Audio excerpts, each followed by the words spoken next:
Hello everyone, welcome back to another video with me, van Blignut, the channel where we make things happen, and this week we're doing this.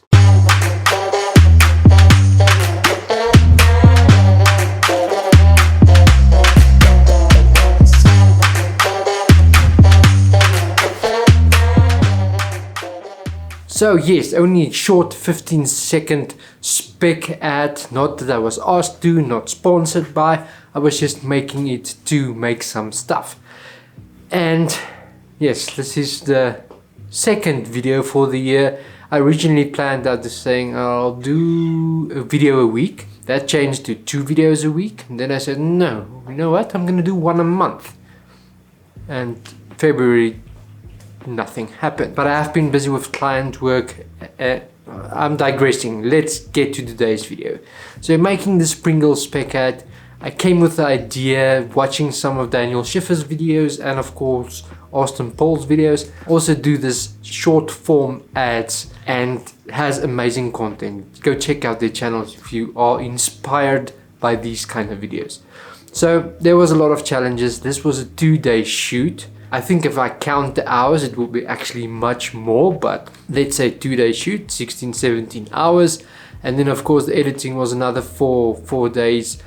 The sound designing, I didn't use After Effects, I only used Premiere Pro. Main reason is because the 4K footage, it's hilarious, my PC won't work well with it. So I had to create proxies, which sped up the workflow. Originally thought I'm gonna put a green screen at the back so I can easily switch my background colors. Very quickly I realized that's not gonna work because many of the cans has white or has green in them and also blue. So either green or blue screen, it's not gonna work. So that made my work, that made the shooting hours a lot more. So now what I had to do is I had to take all 7 cans, shoot them full size can on all 4-5 background colors, and then do a close-up of them as well on each color. So that was a lot of shots. Have I mentioned that it was 120 gigs worth of footage? That's a lot, and not all was shot on 4K, only a few. Slow-mo shots was shot in 1080 because the EOS R can't shoot 60 frames in 4K. So I had to do full HD there. That's the only shots that was not in 4K. I mentioned the challenge with the chip that I didn't mount the green stick correctly. I just had to mask out the green stick. And what happened was, at first I did key out the stick. I managed to get the chip looking pretty well. But then what happened is you had a gap here. So as soon as the chip started rotating, this part was blank. And the same issue was with the chip standing like this because I had the stick too far up. I could in Photoshop add in this part, but that was just too much work. Just try to get it right in post and then, I mean, you sort it. So I had to go back and I actually took the stick with some super glue, as you can see here, and I just glued it right at the bottom of the chip. And with this chip, I actually just flipped it around so it lies like this, and I stuck the little green sticky on the bottom. That was just some simple masking. I could get that in. Those were shot at 4K, and having 9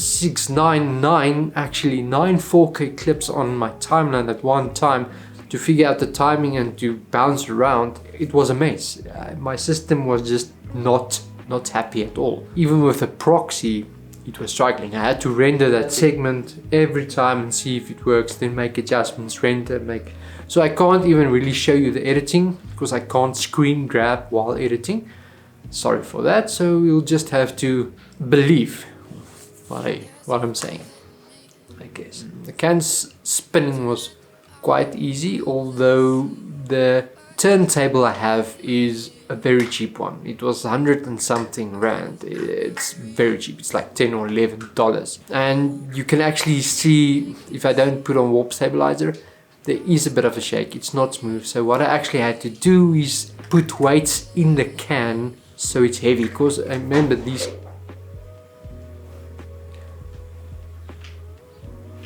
these cans was empty, so they're very light, so you could see shaking like this. So I had to put in weights to make it heavier so it doesn't do that little micro jitters. Dog is eating, sorry if you hear that. Next shot was also just the top of the can rotating. It was just simple shot downwards the can on that turntable. So I masked out the whole turntable, so I just had the shot from the top. It was quite easy, but as you can see also, if you look closely and if you actually skip frame by frame through the video, you'll see that it's not a dead solid 90 degree from the top, because you can see the can moving like this as well. I think that's also part of the why this turntable was so cheap. It's not really a well-built device. Then come up the hero shot. The hero shot have I think 4 or 5 takes options that I had. I ended up with the most simplest one. It's just standing still shot with the chips falling. I had the dolly go in and out, but I was alone, so I couldn't dolly and throw the chips because the dolly isn't. I'll do a review on that. Please go check it out, and it's not gonna be a good review, especially for the people who made that dolly, because really it's terrible. It doesn't go in a straight line. You can't line it up perfectly. There's I'm digressing, stop. But just go check that out when it comes out eventually.